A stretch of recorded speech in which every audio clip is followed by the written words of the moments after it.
ಸನ್ಮಾನ್ಯ ಅಧ್ಯಕ್ಷರೇ, ಚುಕ್ಕೆ ಗುರುತಿನ ಪ್ರಶ್ನೆ 273 ಆಹಾರ ನಾಗರಿಕ ಸರಬರಾಜು ಮತ್ತು ಗ್ರಾಹಕ ವ್ಯವಹಾರಗಳ ಹಾಗೂ ಕಾನೂನು ಮಾಪನಶಾಸ್ತ್ರ ಇಲಾಖೆ ಸಚಿವರನ್ನು ಕೇಳಬಯಸ್ತೇನೆ.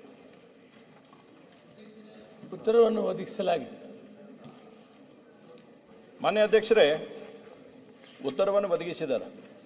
ಒಟ್ಟು 5 ಪ್ರಶ್ನೆಗಳನ್ನು ನಾನು ಕೇಳಿದ್ದೆ. ಅದರಲ್ಲಿ 5ರಲ್ಲಿ ನಾವು ಒಂದು ಪ್ರಶ್ನೆ ಮಾತ್ರ ಅವರಿಗೆ ಮಾನ್ಯ ಸಚಿವರು ಕೇಳಕ್ಕೆ ಬಯಸ್ತೇನೆ. ಇದೇನೋ ಗೊತ್ತಿಲ್ಲ, ಸರ್ಕಾರದ ಯಾವ ಪ್ರಾಬ್ಲಮ್ ಅಂತ ಗೊತ್ತಿಲ್ಲ.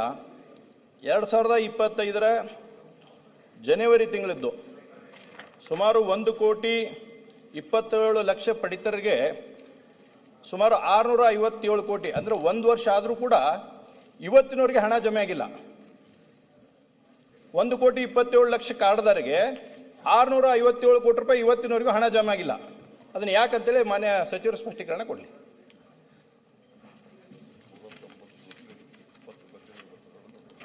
ಮಾನ್ಯ ಅಧ್ಯಕ್ಷರೇ, ಜನವರಿ ಮಧ್ಯದಲ್ಲಿ ಕೇಂದ್ರ ಸರ್ಕಾರ OMSSD ಯೋಜನೆ ಅಡಿಯಲ್ಲಿ ಅಕ್ಕಿ ಕೊಡ್ತೀವಿ ಅನ್ನೋ ಮಾತನ್ನು ಹೇಳಿದೆ. ನಾವು ಮೊಟ್ಟ ಮೊದಲು ಸರ್ಕಾರ ರಚನೆ ಆದಂಥ ಕಾಲದಲ್ಲಿ ನಾವು ಹೇಳ್ತೀವಿ ಓಪನ್ ಮಾರ್ಕೆಟ್ ಸೇಲ್ಸ್ ವ್ಯವಸ್ಥೆಯಲ್ಲಿ ಓಪನ್ ಮಾರ್ಕೆಟ್ ಇದರಲ್ಲಿ ಅಕ್ಕಿ ಕೊಡ್ತೀವಿ ಅಂತ ಹೇಳಿದ್ರು. 22ರಿಂದ 23 ರೂಪಾಯಿ ಒಂದು ಕೆಜಿ ಕೊಡೋದು ಹೇಳಿದ್ರು. ಇದಕ್ಕೆ ಮೊದಲೇನಾಯಿತು, ಅಕ್ಕಿ ಇವ್ರ ಹತ್ರ ಸಾಕಷ್ಟಿತ್ತು.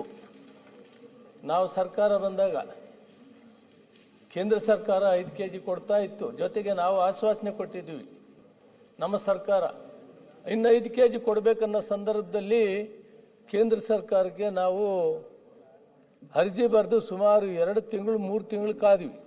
ಅಕ್ಕಿ ಸ್ಟಾಕ್ ಇದ್ರೂ ಕೂಡ ಇವರು ಅಕ್ಕಿ ಕೊಡಲಿಲ್ಲ. ಅಕ್ಕಿ ಸ್ಟಾಕ್ ಇತ್ತು. ಅದಾದಮೇಲೆ ಏನು ಮಾಡಿದರು, ಆ ಸ್ಟಾಕ್ ಮಾರಕ್ಕಾಗದೇ ಇರುವಂಥ ಕಾಲದಲ್ಲಿ 17/1/25 ಮತ್ತೆ ನಿಮ್ಗೆ ಅಕ್ಕಿ ಕೊಡ್ತೀವಿ ಅಂತೇಳಿ ಹೇಳಿದರು. ತಿಂಗಳು ಮಧ್ಯದಲ್ಲಿ ಅವರು ಹೇಳಿದಂಥ ಸಂದರ್ಭದಲ್ಲಿ ಅಷ್ಟರವರೆಗೂ ಏನು ಮಾಡಿದ್ವಿ, ಯಾವಾಗ ಕೇಂದ್ರ ಸರ್ಕಾರ ಕೊಡೋಕ್ಕಾಗಿಲ್ಲ DBT ಮುಖಾಂತರ ಒಬ್ಬ ವ್ಯಕ್ತಿಗೆ 170ರಂತೆ ಪ್ರತಿ ತಿಂಗಳು 2023 ಜುಲೈಯಿಂದ 2024-25 ನಾವು ಕೊಡ್ತಾ ಬಂದ್ವಿ.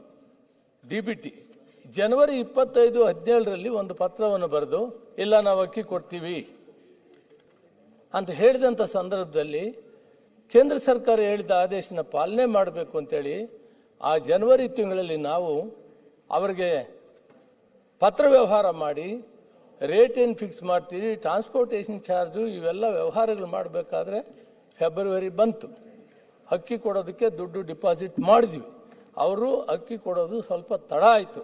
ಇದು ಟ್ರಾನ್ಸಿಟ್ ಪೀರಿಯಡ್ ಏನು ಜನವರಿ ಇತ್ತು, ಅದರಲ್ಲಿ ಅವರ ಆದೇಶದ ಮಾರ್ಗೆ ನಾವು ಏನು ಕೊಡಬೇಕಂತ ಅಕ್ಕಿಯನ್ನು ಶುರು ಮಾಡಿದ್ವಿ.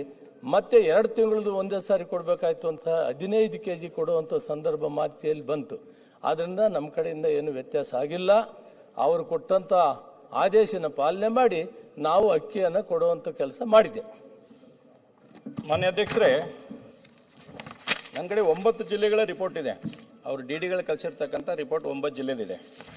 ಅದರಲ್ಲಿ ಮಾನ್ಯ ಸಚಿವರಿಗೆ ಹೇಳಿದರು, ಅದರಲ್ಲಿ ಸ್ಪಷ್ಟವಾಗಿ ಹೇಳ್ತಾರೆ, ಜನವರಿ 2020 ಮಾಯಲ್ಲಿ ಫಲಾನುಭವಿಗಳಿಗೆ ಹಣದ ಬದಲಾಗಿ 5 ಕೆಜಿ ಅಕ್ಕಿ ಕೊಡಲು ಸರ್ಕಾರ ತೀರ್ಮಾನಿಸಿತು. ಮುಂದೆ ಫೆಬ್ರವರಿ 2025 ಮಾಯಿಂದ ಫಲಾನುಭವಿಗಳಿಗೆ ಅಕ್ಕಿ ಕೊಡಲು ಪ್ರಾರಂಭಿಸಲಾಗಿದೆ. ಅಂದರೆ 2025 ಫೆಬ್ರವರಿಯಿಂದ ಅಕ್ಕಿಯನ್ನು ಕೊಡುವಂಥ ಪ್ರಾರಂಭ ಮಾಡಿದ್ದಾರೆ. ನಾನು ಅದನ್ನು ಕೇಳಿಲ್ಲ, ಫೆಬ್ರವರಿಯಿಂದ ಅಕ್ಕಿ ಕೊಟ್ಟೋದ್ರ ಬಗ್ಗೆ ಪ್ರಶ್ನೆ ಇಲ್ಲ.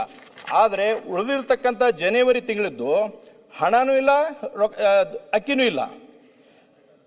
ಕೇಂದ್ರ ಸರ್ಕಾರದ 5 ಕೆಜಿ ಅಕ್ಕಿ ಬಂದಿದೆ ಜನವರಿಗೆ, ಆದರೆ ರಾಜ್ಯ ಸರ್ಕಾರದ್ದು 5 ಕೆಜಿ ಅಕ್ಕಿನೂ ಇಲ್ಲ, ಹಣನೂ ಇಲ್ಲ. ಹಾಗಾದರೆ ಸುಮಾರು 657 ಕೋಟಿ ರೂಪಾಯಿ ಏನಾಯಿತು? ಸರ್ಕಾರದ ಕಡೆ ಉಳಿತಾ? ಅದ್ರ ಬಗ್ಗೆ ಸ್ಪಷ್ಟೀಕರಣ ಬೇಕಲ್ಲ, ಏನಂತಂದೇಳಿ. 1,27,00,000 657 ಕೋಟಿ ರೂಪಾಯಿ ಆಗತ್ತಿದೆ. ಆ ಕಾಲದಲ್ಲಿ ಹಣ ನಾವು ಖರ್ಚು ಮಾಡಿಲ್ಲ, ಹಣ ಎಲ್ಲಿ ಹೋಗಿಲ್ಲ, ಫೈನಾನ್ಸ್ ಡಿಪಾರ್ಟ್ಮೆಂಟ್ನ ಹಣನೂ ತೆಗೆದುಕೊಂಡಿಲ್ಲ. ನಾವು ಕೇಂದ್ರ ಸರ್ಕಾರ ಒಂದು ಆದೇಶ ಕೊಟ್ಟ ಮೇಲೆ ಅದನ್ನು ಪಾಲನೆ ಮಾಡೋದ್ರಲ್ಲಿ ಆ ತಿಂಗಳಲ್ಲಿ ಗ್ಯಾಪ್ ಆಗಿದೆ. ದುಡ್ಡು ತಗೊಂಡಿಲ್ಲ, ಹಂಚಿಕೆನೂ ಮಾಡಿಲ್ಲ. ತಕ್ಷಣ ಕೇಂದ್ರ ಸರ್ಕಾರ ಅಕ್ಕಿ ಕೊಡ್ತಾನೆ, ಅಕ್ಕಿ ಕೊಡುವಂಥ ಕೆಲಸ ಮಾಡಿದ್ವಿ. ಅಲ್ಲ ಮಾನ್ಯ ಅಧ್ಯಕ್ಷರೇ, ಮಾನ್ಯ ಸಚಿವರು ಹೇಳ್ತಾ ಇದಾರೆ, ನಾನು ಸ್ಪಷ್ಟವಾಗಿ ಕೇಳಕತ್ತೀನಿ, ಜನವರಿ 2025 ಹಣವನ್ನು ಹಾಕ್ತಿರೋ ಅಕ್ಕಿ ಕೊಡ್ತಿರೋ ಯಾವ್ದಾರ ಒಂದು ಸ್ಪಷ್ಟೀಕರಣ ಕೊಡ್ರಿ. ಸ್ಪಷ್ಟವಾಗಿ ಹಣ ಹಾಕ್ತೀನಿ ಅಂದ್ರೆ ಹಣ ಹಾಕ್ತೀನಿ ಅಂತ ಹೇಳಿ. ಇಲ್ಲ ಅಂದ್ರೆ ಅಕ್ಕಿ ನೇರವಾಗಿ ಹೇಳ್ತಾ ಇದ್ದೀನಿ. ಸ್ಪಷ್ಟವಾಗಿ ಹೇಳಿದ್ದಾರೆ ಅವರು. ಅವಕಾಶ ಆಗಲಿಲ್ಲ. ಕೇಂದ್ರ ಸರ್ಕಾರ ಆದೇಶನ ಪಾಲನೆ ಮಾಡಬೇಕಾಯ್ತು, ಕೊಡಕ್ಕೆ ಅವಕಾಶ ಆಗಿಲ್ಲ. ಅಂದ್ರೆ ನೀವು ಆದೇಶ ಪಾಲನೆ ಮಾಡಿ ಅಕ್ಕಿ ಅವ್ರು ಕೊಟ್ಟ ತಕ್ಷಣ ಅಕ್ಕಿಯನ್ನು ಕೊಟ್ಟಿದ್ದೇವೆ. ಅಂದ್ರೆ 2025 ಜನವರಿದು ದುಡ್ಡನ್ನು ಹಾಕಿಲ್ಲ, ಅಕ್ಕಿನೂ ಕೊಟ್ಟಿಲ್ಲ. ಅದು ಸ್ಪಷ್ಟೀಕರಣ ಸರ್ಕಾರದ ಕಡೆಯಿಂದ ತಾವು ಹೇಳಿದ್ರಲ್ಲ ಇಲ್ಲ ಅಂತ ಹೇಳಿ. ಅಲ್ಲ, ಅದ 2 ಕೊಟ್ಟಿಲ್ಲ ಅಂತ ಸ್ಪಷ್ಟೀಕರಣ ಆಯ್ತು ಅವ್ರ ಕಡೆಯಿಂದ. ಹೌದು. ಅಂದ್ರೆ 1,27,00,000 ಜನರಿಗೆ ಏನು ಕೊಡ್ಲಿಲ್ಲ. ಬಾಕಿದ ಅಕ್ಕಿಯನ್ನು ಕೊಡುವಂತ ಸರ್ಕಾರ ಕಡೆ ಆಗ್ಲಿಲ್ಲ ಆ ಒಂದು ತಿಂಗಳಲ್ಲಿ. ಸರ್ಕಾರ ಕೊಡ್ಲಿಲ್ಲ ಸಕಾಲಕ್ಕೆ ನಾವು ಅಕ್ಕಿ ಕೊಡೋದು. ಅಲ್ಲ ಸರ್, ಅಕ್ಕಿ ಕೊಡ್ಲಿಲ್ಲ ಅಂದ್ರೆ ನೀವು 170 ರೂಪಾಯಿದಂಗೆ ಹಾಕ್ಬೋದಾಗಿತ್ತಲ್ಲ. ಏನ್ ಸಮಸ್ಯೆ ಇದೆ ಸರ್ಕಾರಕ್ಕೆ? ಆದೇಶ ಕೊಟ್ರೆ ಏನ್ ಅಲ್ಲಲ್ಲ, ಜನವರಿ ಒಳಗೆ ಅಲ್ಲಲ್ಲ ಮಾನ್ಯ ಸಚಿವರೇ, ನಾನು ಕೇಳಕ್ಕೆ ಇಚ್ಛೆಪಡ್ತೀನಿ. ಅರ್ಥ ಮಾಡ್ಕೊಳ್ಳಿ. ಅವ್ರ ಆದೇಶ ಕೊಟ್ಟ ಮೇಲೆ ನಾವು ಅಕ್ಕಿ ಕೊಡಕ್ಕೆ ರೆಡಿ ಇದ್ರು ಕೂಡ ತಗೊಳ್ತಾ ಇಲ್ಲ, ಕೊಡ್ತಾ ಇಲ್ಲ ಅಂತ ಆಗ್ತದೆ. ಅದು ಅವಕಾಶ ಆಗಬಾರ್ದು ಅಂತ ಅವ್ರ ಆದೇಶ ಪಾಲನೆ ಮಾಡಿದ್ರು. ಓಕೆ. ಅಲ್ಲ ಮಾನ್ಯ ಅಧ್ಯಕ್ಷರೇ, ಆಯ್ತು, ಮತ್ತೆ ಬೇರೆ ಇದೆ. ಅಲ್ಲ ಹೇಳ್ತೇನೆ ಸರ್, 1 ಮಿನಿಟ್. ಇದು ಹೆಂಗ ಗೃಹಲಕ್ಷ್ಮಿ ಇದು ಇನ್ನೊಂದು ಮತ್ತೊಂದು ಇದೆ. ಆಯ್ತು, ಸುಮ್ಮ ಅದನ್ನ ಏನ್ ಮಾಡ್ತೀರಿ ನೀವು? ಅಂದ್ರೆ ರಾಜ್ಯದ ಜನರಿಗೆ ಅಕ್ಕಿ ಕೊಡ್ತಾರೆ. ಕೇಂದ್ರ ಸರ್ಕಾರ ಸರಿಯಾಗಿ ಹೆಚ್ಚು ಕಮ್ಮಿ ಕರೆಸ್ಪಾಂಡ್ ಹೆಚ್ಚು ಕಮ್ಮಿ ಆಗಿದೆ. ಒಪ್ಪಿದ್ದಾರೆ. ಪ್ರಶ್ನೆಗೆ ಉತ್ತರ ಸಿಕ್ಕಿದೆ. ಚರ್ಚೆ ಇನ್ನೊಂದು ದಿವಸ ನಿಮ್ಮ ಚರ್ಚೆ ಮಾಡಿಸಿ ಅದನ್ನೆಲ್ಲ ಇಟ್ಕೊಂಡು ಚರ್ಚೆ ಮಾಡಿ ನೀವು.